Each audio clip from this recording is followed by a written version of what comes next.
In today's video, I'm sharing with you a bunch of cozy fun things you can squeeze in before spooky season ends. Let's get right into it.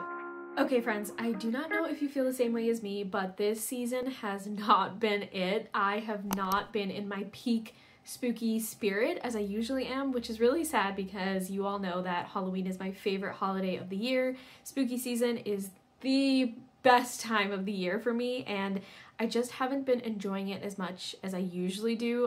I don't know what it is. Maybe I feel like maybe it's society kind of picking up the pace a little bit, and so everyone around me is looking forward and getting excited for Thanksgiving, the holidays, stuff like that.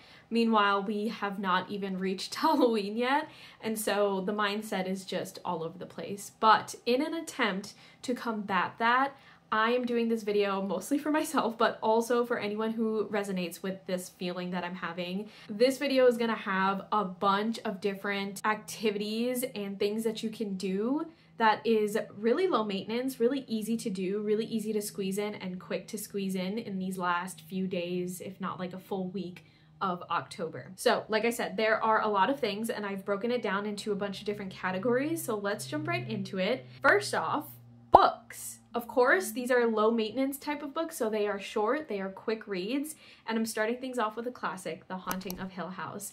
I feel like classics can be really underwhelming and overrated, but this one is not that at all. This is a classic that I think is a must read for anyone at any point of the year, but especially during this time of the year. It is really eerie, it's unsettling, it's dark, it's ominous, and I love that so much. The writing is incredible, and the pacing can be a little bit slow, but once again, it's a short read, so you will definitely get through it before Halloween ends. Okay, the next book is a book I recently just finished, Coraline. So if you did not know, the Coraline, the famous movie that is very, very popular, it's based off of a book. It's based off of a children's book, and it's a really, really good children's book. It's on the more advanced side when it comes to children's books, but it's really fun. It's really entertaining. It's spooky. It's also eerie and unsettling, but not overly so. So if you're not a big spooky person and you aren't trying to get super scared, this one is definitely the one for you, and it's extremely short. I think I finished it in less than a week, which is saying a lot because I am a slow reader. And then the last book is Midnight on Beacon Street. I think I also read this one this year. It's very short, but it gives me slasher vibes, and so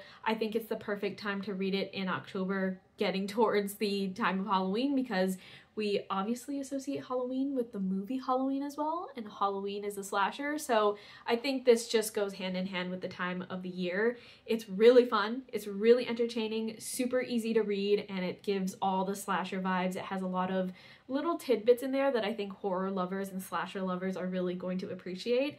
And it hit close to me because this one takes place in a suburb in New Jersey, so that was a lot of fun too. Okay, the next category is movies, and again, I'm trying to be very curated when it comes to this part, so I only have 3 to suggest for you. The first one is a must. If you haven't seen this movie, you're my friend, if you're my online friend, you have to see Scream. And I'm not talking about the most recent Scream, I'm talking about the one from 1996.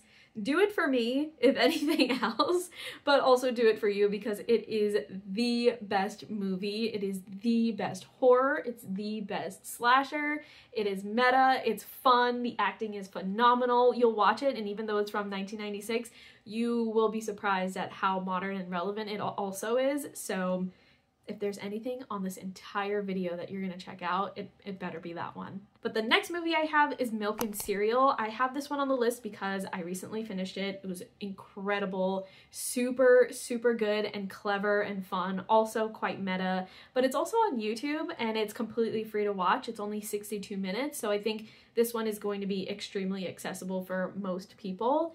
And like I said, it's very clever, it's very fun. It's like a YouTube video about YouTubers and things going wrong.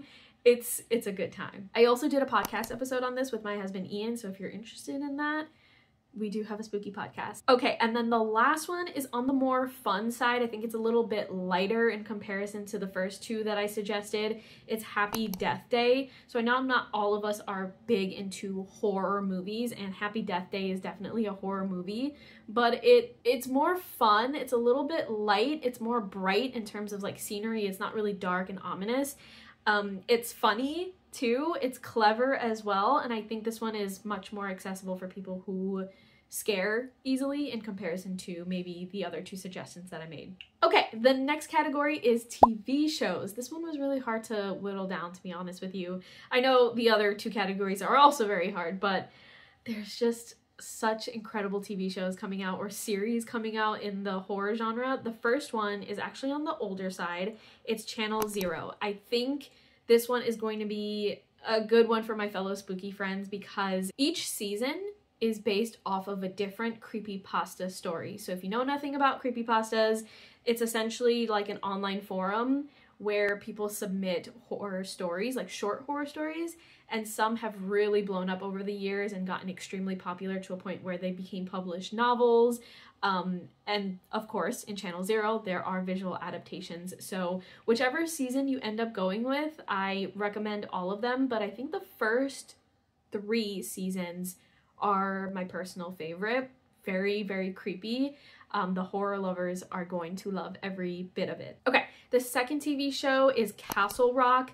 This one is an adaptation from Stephen King, and it's not just one story from Stephen King. It's kind of got a lot of references to Stephen King in general throughout all of his books, across all of his books, and there's just so much lore. It's so much fun. I think Castle Rock has 2 seasons. The second season is my personal favorite, but I do recommend watching both seasons because they interlap in ways that you wouldn't expect. And if you're into that like deep-rooted lore type of stuff, you're going to really, really like this. Season 2 also has some of the most phenomenal episodes I've ever seen in TV history, so I'm just throwing that out there. But then the last TV show I have is kind of pairing with a book from the first category, and that is The Haunting of Hill House. This one is really well acclaimed for good reasons. It is also one of the best shows I have ever seen, period. And they really did a fantastic adaptation of the story of Haunting of Hill House. It will stick with you forever. It's very scary, just heads up on that, but it is incredible. Okay, moving on from like the media type stuff into recipes. So one recipe that I always do during this time of year is pizza skulls. Now this will require you to get like a pan that has the mold in it, and it's like a skull mold. But if you're anything like me, you will make good use out of it because I'm pretty sure over the years I've used it every Halloween time, and I've used it more than once during Halloween time. So you'll make use of it, and you can get really creative with what you're filling in the pan mold. But I like to go with pizza skulls because it's very easy. You can get yourself some like pre-made pizza dough from the freezer section of your grocery, of course, pre-made sauce, shredded cheese, and whatever else you like to put on your pizza, and you just dollop it into the mold. Like you cut out a piece of the pizza dough, you put it into the mold, you dollop in your fillings slash toppings, close it up, bake it, and you're ready to go. You have a bunch of handheld pizzas.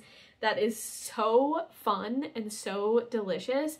I'll try to put pictures on the screen of the different iterations that I've done over the years, but it's always a hit. Another hit that I've done at, I think a few years, maybe 4 or 5 years ago at this point, but it was at a Halloween party that I hosted. I did mummy dogs. This one is really, really easy to do. So I just get hot dogs. I use like the Light Life ones. Those are my favorite.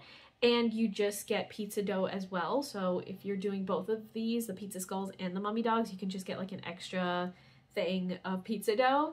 And you cut thin strips out of the pizza dough and you just wrap it around the hot dog. You can also cut the hot dog so that it's not like full length. And you just wrap it around in funny strips, I guess. You'll start to see the mummy vibe as you start doing it. And then you just bake it off and you have mummy dogs. Extremely simple. You can make little dips to have on the side. Very easy, very fun. And then the last thing is also a really simple one, but I've never personally done. I think I might do it this year. Jack-o'-lantern quesadillas or grilled cheeses. So how you do this is with a quesadilla, of course, you have 2 tortillas and then you have the cheese on the inside. On one side of the quesadilla, just cut out, using like a knife or something, just cut out your jack-o'-lantern pattern, put it on top, grill it off, and just make sure that you are keeping the top with the jack-o'-lantern face on top, like not directly on the heat so that it doesn't like seep out the bottom of the quesadilla. You can cover your pan with like a cover of some sort and it will melt on both sides if you're concerned about that. And the same goes with a grilled cheese. The 2 breads, just do the carving quote unquote on one side of the sandwich. Very, very simple, very easy. That's something that like you can do for lunch from this point onward until Halloween. Okay, the next category is games. Try to find quick, easy, simple games. So the first one is the Quarry. The Quarry is a lot shorter than you would expect. I also did a podcast episode on this and I mentioned that. It is a choose your own adventure type of video game and it's very slasher-esque, but there's supernatural things going on, paranormal things, there's fun lore stories and stuff like that. It's a lot of fun and it's very low maintenance. If you're not a big video gamer, you just kind of follow the prompts as you play the game and it's very easy. They give you a lot of time to kind of, you know, figure that out, like a lot of tutorials. So I think it's really accessible for gamers and non-gamers. The second game is Hunt a Killer. Hunt a Killer has now become like a phenomenon in the board game world. And so you'll get the board game and when you open it up, there's a bunch of different artifacts or clues or evidence and you're trying to solve an overarching story by sifting through all of the evidence pieces that are in this box. So it's like a board game, it's like an interactive type of game. It's definitely a sit down at the dinner table and do it interactively with your friends kind of game, but it's so fun because it really immerses you into the experience of like solving a crime. And then the last game is Poppy Playtime.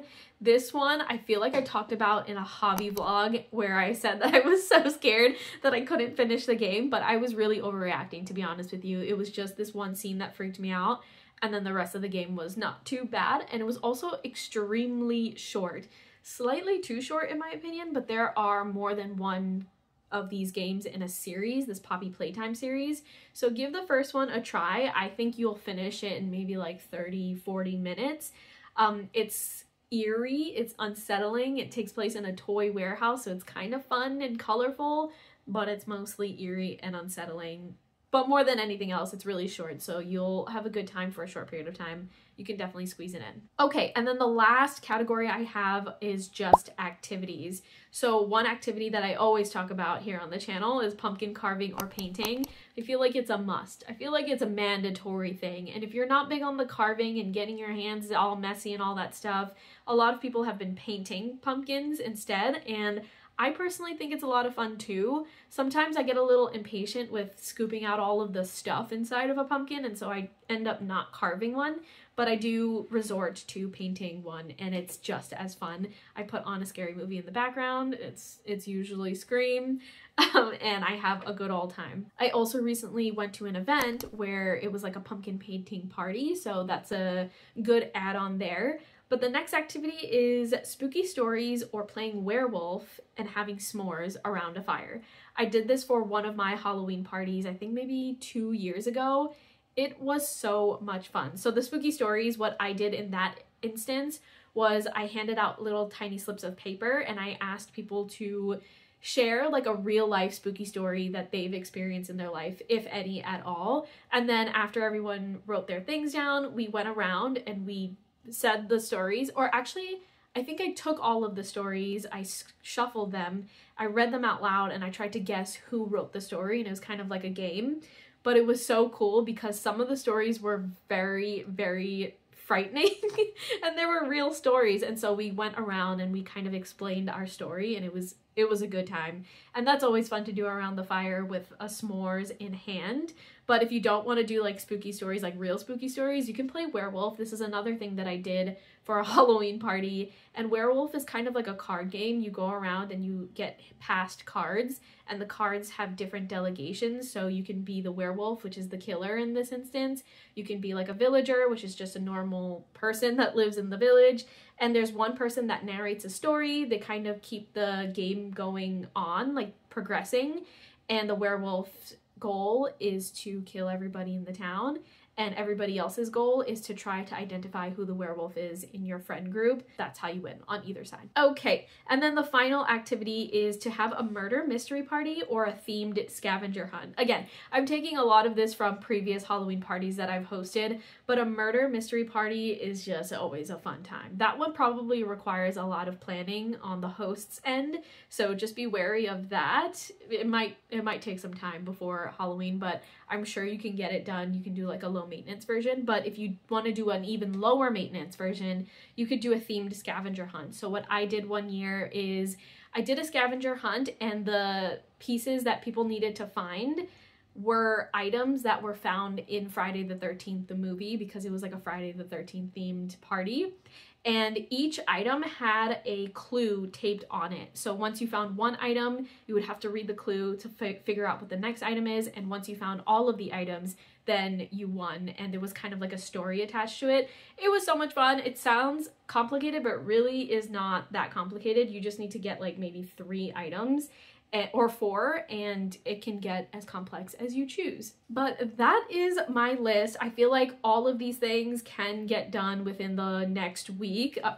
Probably not every single one, but you can probably pick one from each category and give it a try, and you will very likely, I hope, have a fantastic lead up to Halloween.